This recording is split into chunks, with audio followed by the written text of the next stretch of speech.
Hey guys, I am going to show you how to do a picture brief write. The way picture brief writes work is you're going to get a picture. Today's picture is this. We have two girls, it's like a younger girl and possibly her mom, and a bunch of other people on a roller coaster. It looks like a very large roller coaster, okay? So for picture brief writes, you're really just writing anything you want about that picture. So I'm going to show you an example. And it's really like think of it as a free write. You're free writing anything that you think makes sense for this picture right here. Okay? So here's my story. I'm going to say one beautiful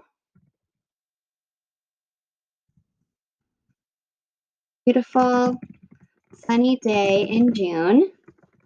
My parents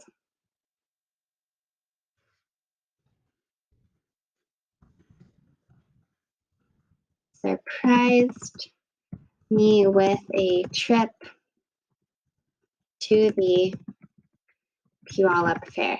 Now, in this story, I'm pretending that I'm the girl in the picture. If you're a boy, you can still pretend that you're the girl in the picture, right, from a girl's point of view. Chloe one time wrote from a cat's perspective, so there's no saying you have to write from a 10-year-old boy's point of view. I'm going to be writing from what looks like maybe a 10-year-old girl's point of view in this story. So I'm saying Puyallup Fair because I know they have roller coasters at the Puyallup Fair. I'm going to say it was such a surprise. I had no idea they were taking us this year. Okay. Now, I'm going to pause the video and I'm going to write the whole story, and then I'm going to go back through and I'm going to show you exactly what I was thinking for each one. But I wanted to show you how I got it started. I got it started by just thinking, I'm going to pretend to be the girl in that video, in that picture. I'm going to write from the perspective of a 10-year-old girl, and I'm going to get it started this way. Now, I'm going to pause the video, write the whole thing, and then I'm going to show you line by line what I wrote and why I wrote it, and point out some figurative language and dialogue and good things for you to keep track of, okay? Okay, I'm back. So I've written my whole story and I'm going to walk you through it, okay? So the beginning you already saw. One beautiful sunny day in June, my parents surprised me with a trip to the Puyallup Fair. It was such a surprise. I had no idea they were taking us this year. Yay! My sister and I cheered while running around the house, tumbling into each other, hitting heads, bonk. So when you do onomatopoeia, when you write onomatopoeia in your essays, like bonk, knock knock, whoosh, screech, any of those, you actually put it, the proper way to do it is to put it in italics. This little I right here, this like slanted, see it there? It says italics underneath it, ITALIC. That's the proper way to cite onomatopoeia. Sometimes students put them around quotation marks, but quotation marks should really just be used for dialogue, for things people are saying. So see, yay, my sister and I cheered, and if you're part of my class this year, you know, cheered means cheered instead of said is dead. So instead we said cheered. So I'm not saying my sister and I said yay. I'm saying yay, my sister and I cheered while running around the house, tumbling into each other, hitting heads, bonk. And bonk is in italics. I just put it just like this. Okay, see, normal italics. Even our dog Fluffy, capital F for Fluffy, for the name of our dog, any names are capital, seemed excited, although I don't think he was going with us, okay? So I have lots of commas here.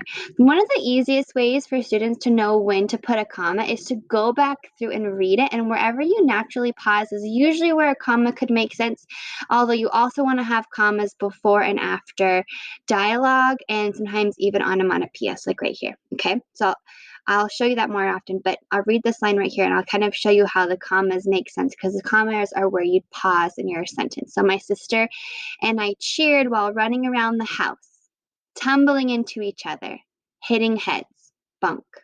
Even our dog Fluffy seemed excited, although I don't think he was going with us. Okay. So far, I'm actually going to highlight some of these things for you. I'll highlight onomatopoeia. Right here, we have onomatopoeia. We'll make it yellow.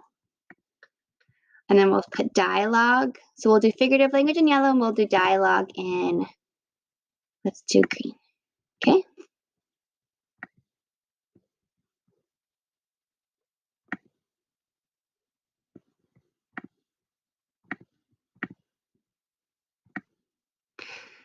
Once we got there, I saw the biggest, most ominous roller coaster I've ever seen. Ominous, this is another word for like scary, like it looks something that looks kind of scary. I'm actually going to highlight some key vocabulary too. I could just say the biggest roller coaster I've ever seen, but do you see how adding in the biggest, most ominous roller coaster I've ever seen, how it really changes the way that the person is reading it? We're really getting a better visual. Because I don't know about you, but this picture seems pretty ominous. I mean, look at it, goes there and it goes there. It's going on forever and ever, and it's really high. So I feel like it's pretty ominous. Wow, I whispered to myself. So a lot of times I see students put onomatopoeia in all caps. You don't have to put onomatopoeia in all caps. The rule of thumb is if it's an onomatopoeia that's being shouted, like if, like for this, for example, up here when I said bonk, it was probably a loud smack. Our heads are smacking together, it's probably a loud sound. But here I'm saying, wow. So you don't have to have it be in all caps, okay? Oh, and actually, this needs quotation marks because this is dialogue. Wow, I whispered to myself, almost out of breath from how amazing it seemed. Now, again, quotation marks again. This is a new piece of dialogue. We'll highlight this in green. Mom, can we please write that, please? Again, dialogue. And see, I begged. Can we please write that, please, I begged. Instead of, Mom, can we please write that, please, I said. You see how begged is really telling the reader that I'm not just saying, Mom, can we please write that, please? I'm saying, Mom, can we please write that, please? I'm like really big and I have lots of more enthusiasm. So make sure that you're using other words besides just said, okay? My mom looked at the roller coaster and made a funny face before she reluctantly said, are you sure? That seems pretty high and fast. See how we have these ... here? That means she's kind of trailing off on her words. So it's like, it sounds like this. Are you sure? It looks really high and fast. And so she's not like, it looks really high and fast. She's kind of trailing off, like she doesn't really want to keep talking about it. Does that make sense? Okay, so again, we have dialogue here. Yes, I shouted. See, instead of said, I'm saying shouted. I'm letting the reader know that I'm like, yes. I'm not just saying yes. Okay? Jumping up and down. My mom looked at Dad and said, you will have to stay behind with Brittany. She is too young for this ride. So Brittany is my little sister that I mentioned earlier in the story. And so my mom is basically telling my dad he's going to have to stay with Brittany and Mom's going to go ride the roller coaster with me. Okay.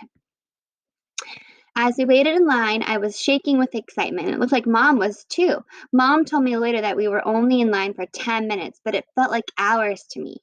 And so see how instead of me just writing, we climbed into our seat, I added a transition word here. I add the word finally, because and as you just read, I've been telling the reader that I feel like I've been waiting forever.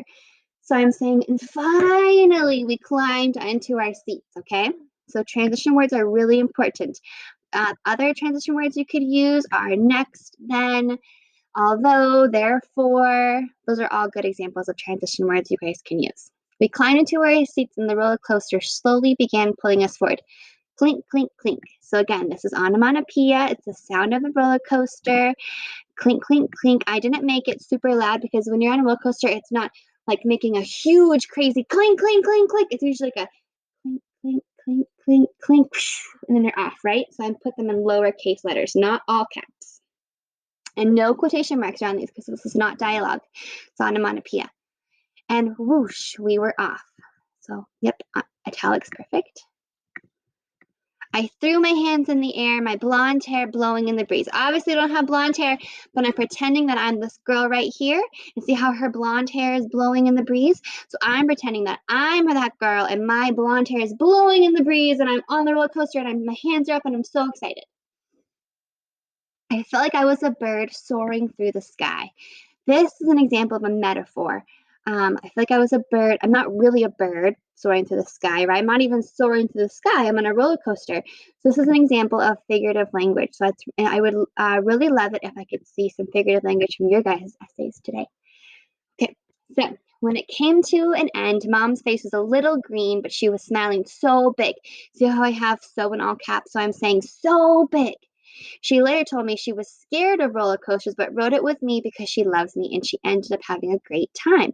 That's why Mom was shaking in line. Remember up here earlier, I said that I was shaking in line from excitement and I thought Mom was too. Turns out Mom wasn't shaking of excitement. Mom was shaking because she was scared. So Mom is told me that she was scared of roller coaster, but she went on it anyways for me. Mom is the coolest, and roller coasters are my new favorite ride at the Puyallup Fair. So that's my little conclusion. It doesn't even need to be a full paragraph because this is a narrative essay. So it's really, and it's a free write. So it's really a little more loosely organized. I did put it into chunks. See, this first chunk here is kind of like me at home, and this chunk here is me at the getting into the fair, and this chunk here is us getting onto the roller coaster, and this is after the roller coaster. So I kind of broke it up in my mind as home, at the fair, on the roller coaster, after the roller coaster. But it's a narrative essay, so there really isn't a wrong way of doing this. Just make sure that you have it broken up into sections that make sense. Whenever somebody is reading something and it's just one giant paragraph, the reader usually feels a little overwhelmed, and sometimes they can lose their spot or they're not sure where like a new section begins. So just make sure you have it divided up some way. Okay, so to reiterate, I'll put some notes down here. We have figurative language. We had an example that we had was a metaphor, and we had onomatopoeia, and we had dialogue. Okay. I'm going to put said is dead. A lot of you don't know what that means. Instead of saying said, you say cheered or exclaimed or whispered. Okay. And then we also had some transition words.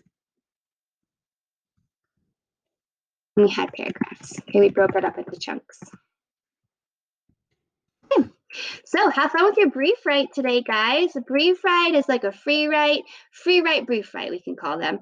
And it's based off of this picture here. Can't wait to read them. Bye.